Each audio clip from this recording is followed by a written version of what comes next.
us why you came to our office.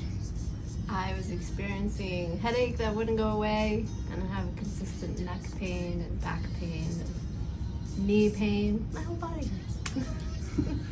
So tell us about your experience going to other doctors for this issue. I found that other doctors just wanted to give me medicine and treat the symptoms, but not figure out what the root cause was, and I found that to be very frustrating. Yeah.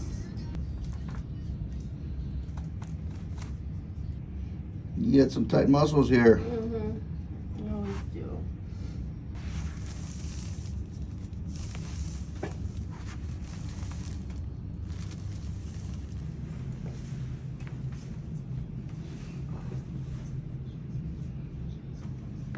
Down.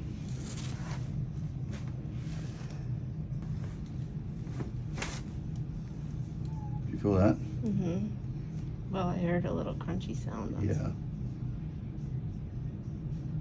This is what you call a lot of tension. Yeah. You feel that right there? Mm-hmm.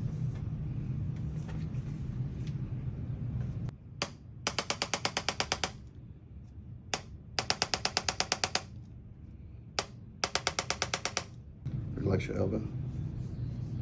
A little clicky in there, huh?